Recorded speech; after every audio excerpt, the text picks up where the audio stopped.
बंधुगण लोक माने कौन कहिबे ताहा केबे भी चिंता करंतु नाही।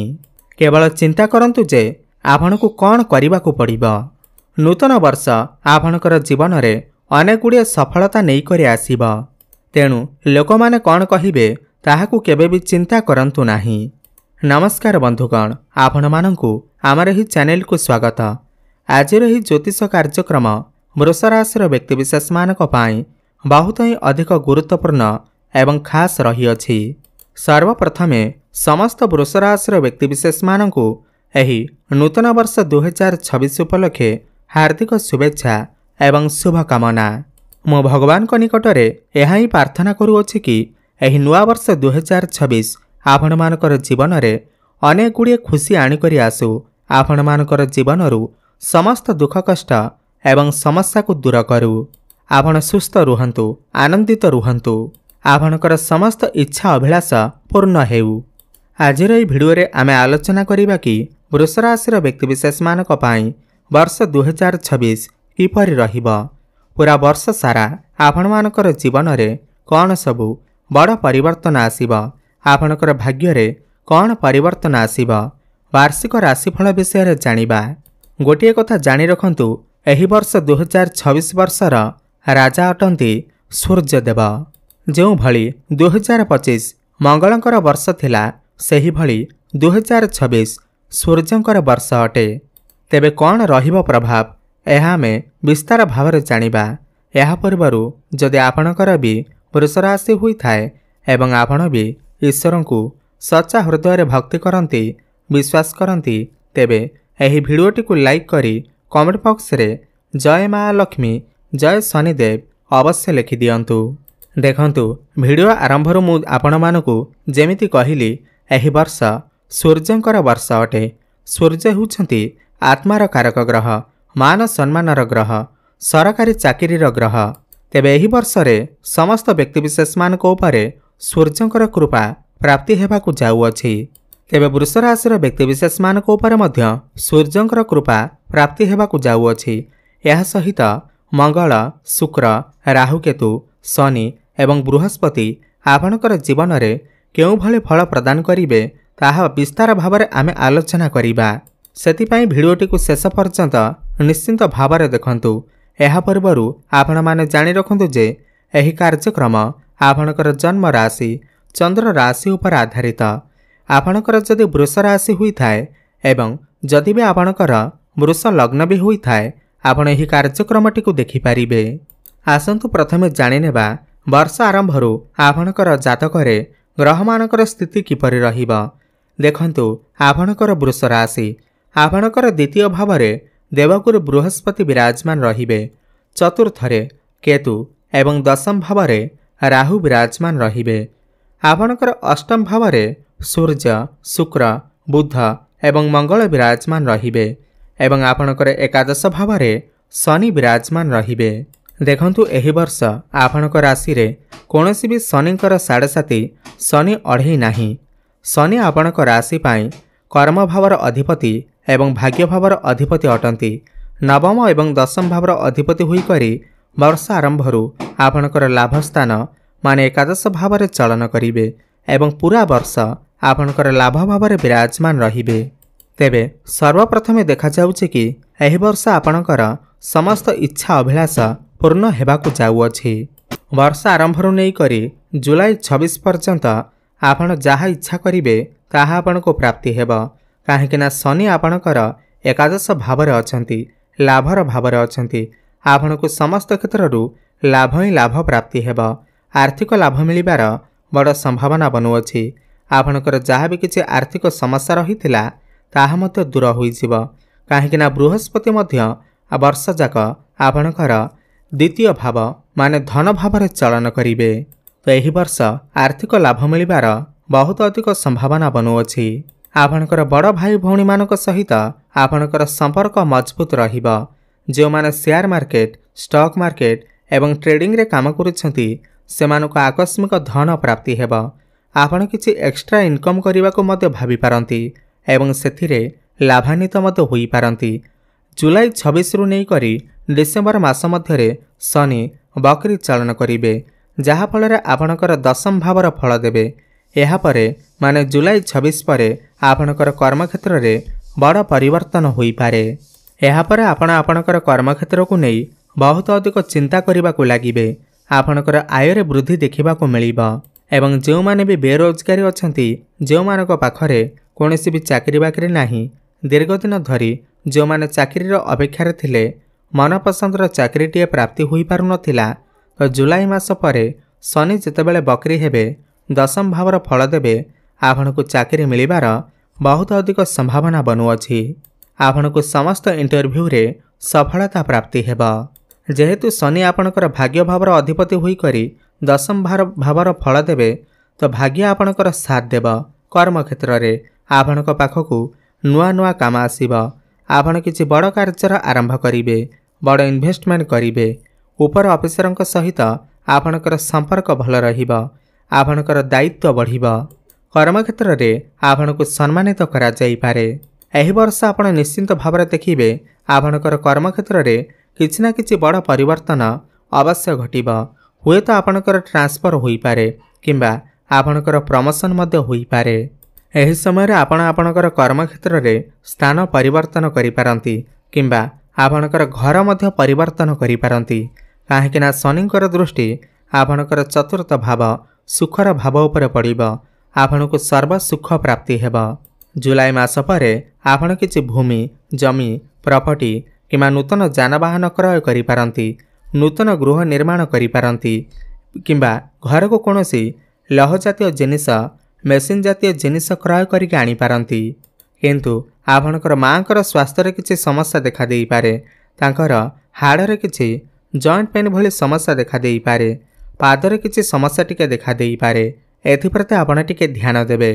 ଯେଉଁମାନେ ପ୍ରମୋସନ ଅପେକ୍ଷାରେ ଥିଲେ, ଯେଉଁମାନେ ଚାହୁଁଥିଲେ କି ସେମାନଙ୍କୁ ମନପସନ୍ଦର ସ୍ଥାନରେ ଚାକିରିଟିଏ ମିଳୁ, ଭଲ ଦରମା ମିଳୁ, ମୁଁ ଆପଣମାନଙ୍କୁ କହିବି 11 ମାର୍ଚ୍ଚ ପରେ ଯେତେବେଳେ ଦେବଗୁରୁ ବୃହସ୍ପତି ଆପଣଙ୍କର ଦ୍ୱିତୀୟ ଭାବରେ ମାର୍ଗୀ ଚଳନ କରିବେ, ସେତେବେଳେ ଆପଣଙ୍କର ଭଲ ପୋଷ୍ଟ ଆପଣଙ୍କୁ ମିଳିପାରେ, ପ୍ରମୋସନ ଆପଣଙ୍କର ହୋଇପାରେ। ମାର୍ଚ୍ଚ 11 ପରେ ଯେତେବେଳେ ବୃହସ୍ପତି ଆପଣଙ୍କର ଦ୍ୱିତୀୟ ଭାବରେ ମାର୍ଗୀ ଅବସ୍ଥାରେ ରହିବେ, ଆପଣଙ୍କର କମ୍ୟୁନିକେସନ୍ ସ୍କିଲ୍ ବହୁତ ଭଲ ରହିବ। ଆପଣ ଯଦି ମାର୍କେଟିଂ ଲାଇନ୍ରେ ଅଛନ୍ତି, ଫାଇନାନ୍ସ କ୍ଷେତ୍ରରେ ଅଛନ୍ତି କିମ୍ବା ଆପଣଙ୍କର କାମ ଯଦି କୌଣସି ବାଣୀ ଦ୍ୱାରା ଆଧାରିତ ଅଟେ, ଟିଚରସିପ୍ ଲାଇନ୍ରେ ଅଛନ୍ତି, ଟ୍ରାଭେଲ୍ ଆଣ୍ଡ ଟୁର୍ରେ ଅଛନ୍ତି, ତେବେ ଆପଣଙ୍କୁ ମାର୍ଚ୍ଚ 11 ପରେ ବହୁତ ହିଁ ଅଧିକ ସଫଳତା ପ୍ରାପ୍ତି ହେବ। ଏହି ସମୟରେ ଆପଣଙ୍କ ଭିତରେ ଜ୍ଞାନ ଏବଂ ବୁଦ୍ଧିର ବିକାଶ ଘଟିବ। ଲୋକମାନେ ଆପଣଙ୍କର ବାଣୀ ଦ୍ୱାରା ଆପଣଙ୍କ ଆଡ଼କୁ ଆକର୍ଷିତ ହେବେ। ଆପଣ ଆପଣଙ୍କର ବାଣୀ ଦ୍ୱାରା କିଛି ପଇସା ମଧ୍ୟ ଇନକମ୍ କରିପାରନ୍ତି। ଏହି ସମୟରେ ଆପଣଙ୍କର ଘରେ ଖୁସିର ମାହୋଲ ଲାଗି ରହିବ। ଯାହା ବି ପାରିବାରିକ ସମସ୍ୟା ରହିଥିଲା, ତାହା ସବୁ ଦୂର ହୋଇଯିବ ଏବଂ ଘରକୁ କୌଣସି ନୂତନ ଅତିଥି ମଧ୍ୟ ଆସିପାରନ୍ତି। ଏବଂ ଜୁନ 2 ତାରିଖରେ ବୃହସ୍ପତି ଆପଣଙ୍କର ତୃତୀୟ ଭାବକୁ ଚଳନ କରିବେ। ପୁରା 12 ବର୍ଷ ପରେ ବୃହସ୍ପତି ଆପଣଙ୍କର ତୃତୀୟ ଭାବକୁ ଚଳନ କରିବେ, ଯିଏକି ଆପଣଙ୍କ ରାଶି ପାଇଁ ଏକାଦଶ ଏବଂ ଅଷ୍ଟମ ଭାବର ଅଧିପତି ଏବଂ ତୃତୀୟ ଭାବରେ ରହି ସିଧା ଦୃଷ୍ଟି ଆପଣଙ୍କର ଭାଗ୍ୟ ଭାବ ଉପରକୁ ଦେବେ ଏବଂ ବୃହସ୍ପତିଙ୍କୁ ଭାଗ୍ୟର କାରକ ବୋଲି କୁହାଯାଏ। ଏପଟେ ଶନିଙ୍କର ସ୍ଥିତି ମଧ୍ୟ ବହୁତ ହିଁ ଭଲ ଅଛି। ଏହାପରେ ଆପଣଙ୍କର ମନ ସ୍ପିରିଚୁଆଲ ଆଡ଼କୁ ଗତି କରିବ। ଆପଣ କୌଣସି ଧାର୍ମିକ ସ୍ଥାନକୁ ଯାତ୍ରା କରିପାରନ୍ତି, ଦୂର ସ୍ଥାନକୁ ମଧ୍ୟ ଯାତ୍ରା କରିପାରନ୍ତି। ଜୁନ 2 ପରେ ଭାଗ୍ୟ ଆପଣଙ୍କର ପୂର୍ଣ୍ଣ ମାତ୍ରାରେ ସାଥ ଦେବ। ଏହି ସମୟରେ ଆପଣଙ୍କର ଗୃହରେ କୌଣସି ଶୁଭ ମାଙ୍ଗଳିକ କାର୍ଯ୍ୟର ଆୟୋଜନ ହୋଇପାରେ। ଆପଣ କିଛି ବଡ଼ କାର୍ଯ୍ୟର ଆରମ୍ଭ କରିପାରନ୍ତି, ବଡ଼ ଇନଭେଷ୍ଟମେଣ୍ଟ କରିପାରନ୍ତି ଏବଂ ବୃହସ୍ପତିଙ୍କର ପଞ୍ଚମ ଦୃଷ୍ଟି ଆପଣଙ୍କର ସପ୍ତମ ଭାବ ଉପରକୁ ରହିବ। ଏହା ଆପଣଙ୍କ ପାଇଁ ଉତ୍ତମ ଫଳ ପ୍ରଦାନ କରିବ।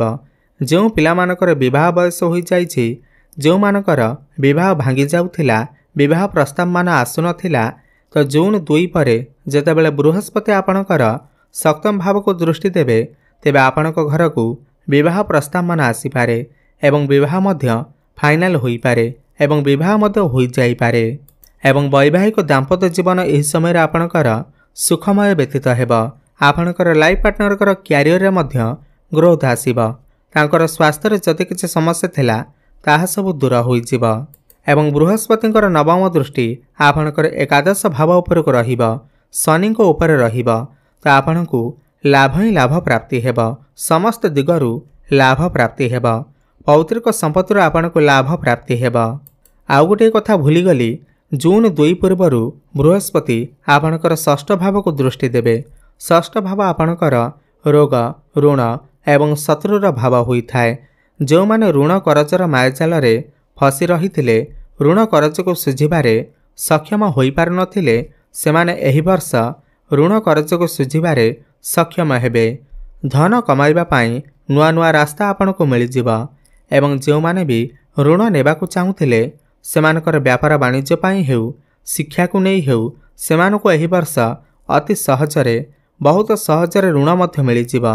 जून 2 पूर्वरु बृहस्पति तृतीय घरे गोचर कले जो माने ऑनलाइन ने काम करुछंती, ऑनलाइन मार्केटिंग, डिजिटल मार्केटिंग रो काम करुछंती, सेमानको बहुत ही अधिक उत्तम फल प्राप्ति हेबा।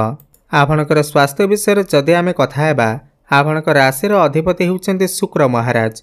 शुक्र वर्ष आरंभ आपणकर अष्टम भाव रहिबे। एहा पर आपणकर नवम भाव, दशम भाव एवं एकादश भाव को चलन करिवे। एही वर्ष आपणकर एते बड़ स्वास्थ्यगत समस्या देखा जाऊ नाही, किंतु मार्च एवं एप्रिल मास एमिति मास अटे जो मासरे आपणकर टिके रोग प्रतिरोधक शक्ति कमजोर देखा जिबाको लागिबो। आपणकर टिके स्वास्थ्यगत समस्या देखा जिबो। छोट मोट स्वास्थ्य समस्या देखा देई पारे। थंडा काश भली समस्या देखा देई पारे। मुंड बिंधा भली समस्या देखा देई पारे। आउ गोटे कथा, एप्रिल 14 तारिख ठारू मे 14 तारिख पर्यंत सूर्य जे कि एही वर्षर राजा अटंती सूर्य उच्चस्थ हेबे। एही समय आपनको समाज रे मान सम्मान प्राप्ति हेब। लोकप्रियता आपणकर बढ़िब। सरकारी क्षेत्र रे आपनको विशेष लाभ प्राप्ति होई पारे। वैदेशिक कार्यगति रे आपनको सफलता मिली पारे एवं जो माने भी विदेश जाबाको चाहुतिले एही समय रे सेमाने विदेश मध्य यात्रा करि पारंती। जदि आपण सरकारी स्तर रे कोनोसी भी काम कार्य करूछंती तेबे आपनको उत्तम फल प्राप्ति हेब। जदि आमे आपणकर प्रेम जीवन, शिक्षा कथा आलोचना करिबा, आपणकर पंचम भावर अधिपति बुध वर्ष आरंभ अष्टम भाव रहिबे। एहा परे नवम भाव को जिबे। माने फेब्रुआरी मास ठारू आपणकर प्रेम जीवन रे सफलता मिलिबा आरंभ हेब। वर्ष आरंभरू टिके समस्या देखा देई पारे, किंतु फेब्रुआरी मास ठारू आपणकर प्रेम जीवन रे जहाँ भी किसी समस्या रही जो मानकर कथबार्ता बंद हो जाइथिला, ब्रेकअप हो जाइथिला, सेमानकर पुणी थरे कथबार्ता आरंभ होई पारे, प्याचअप होई पारे। एही वर्ष आपनको किए नूतन पार्टनर मध्य मिली पारंती। नूतन संपर्क मध्य स्थापन होई पारे। आपणकर भल पाइबा विवाहर रूप नहीं पारे। जून मास परे जतेबेले बृहस्पति सप्तम को देखिबे आपणकर विवाहर जोग मध्य बनिबा। सेमिति शिक्षा क्षेत्र में मध्य फेब्रुआरी मास परे बहुत अधिक उन्नति प्रगति देखा मिलिबा। एही वर्ष आपणकर पाठपढ़ारे बहुत बड़ परिवर्तन करिवे। आपणकर मन पाठपढ़ारे लागिबा। आपणकु मनपसंदर कॉलेज रे एडमिशन हो जाई पारे। आपण शिक्षा क्षेत्र में जदि आपणकर किछि एग्जाम अछि, कॉम्पिटिटिव एग्जाम अछि, सरकारी स्तर रे कोनोसी भी परीक्षा अछि, तेबे एही वर्ष आपणक पई उत्तम फल आपणको प्राप्ति हेबा। आपण एही वर्ष उच्च शिक्षा करिबा पाई बाहर को जाई पारंती। कोनोसी नूतन स्थान रे एडमिशन नहीं पारंती। आउ गोटे बड़ कथा एहा अटे कि जो दंपति माने संतान सुख रे वंचित थिले, जो माने दीर्घ दिन धरी जेते चेष्टा कले मध्य संतानटिया सेमानकु प्राप्ति होई पारु नथिला, तेबे जून मास ठारू सेमानकु संतान सुख प्राप्ति होई पारे। आपण चेष्टा जारी रखंतु, काहेकि बृहस्पतिंकर दृष्टि सप्तम भाव पर रहिबा। संतान सुख अवश्य प्राप्ति होई पारे। एहा पर शनिंकर दृष्टि मध्य पंचम भाव उपरକୁ रहुअछि, तो संतान सुख पाई एही वर्ष अत्यंत शुभ अटे। एवं जो माने भी व्यापार वाणिज्य करुछंती, बिजनेस करुछंती, सेमानक पाई जून मास परर समय अत्यंत शुभ अटे। सेमाने कोनोसी नूतन व्यापार मध्य आरंभ करि पारंती। पार्टनरशिप रे आपण एही वर्ष किछि बिजनेस मध्य आरंभ करि पारंती। आपण निजे देखिबे आपणकर डेली इनकम मध्य बढ़िबा को लागिबा। व्यय अपेक्षा आपणकर आय मध्य अधिक रहिबा। फाइनेंशियल ग्रोथ हेबा। आपणकर बैंक बैलेंस मध्य बढ़िबा। राहु दशम रे थिबारु आपण एही वर्ष स्मार्ट वे रे समस्त काम को करिबा को पसंद करिवे। अधिक परिश्रम करिवे नाही। कम परिश्रम रे आपणको अधिक सफलता प्राप्ति हेबा। जो माने राजनीति क्षेत्र रे अछंती सेमानको मध्य शुभ फल प्राप्ति हेबा। सेमानको भला पदवी मध्य मिली पारे। तेबे मोटामोटी देखिबाकू गले एही वर्ष 2026 वृष राशिर व्यक्तिविशेषमानक पाई आर्थिक दृष्टिकोणरू संतान प्राप्ति पाई बहुत भल समय अटे। एही वर्ष आपण यथेष्ट अधिक आर्थिक उन्नति देखिबाकू पाइबे एवं कर्म क्षेत्र में सफलता पाइबे। उपाय विषय जदि आमे कथा हेबा, सर्वप्रथमे आपण शुक्रंकर बीजमंत्रर जप अवश्य करंतु। ओम द्रांग द्रंग द्रंग सह शुक्राय नमः 108 थर प्रत्येक दिन जप करंतु एवं माँ लक्ष्मीकर आराधना करंतु। प्रत्येक दिन हनुमान चालीसार पाठ करंतु, गायत्री मंत्रर जप करंतु एवं प्रत्येक दिन प्रातः समय रे सूर्य को जलार्घ्य अर्पण करंतु। शुभफल प्राप्ति हेबा सहित आपणकर भाग्य रे उन्नति आसीबा। धन्यवाद।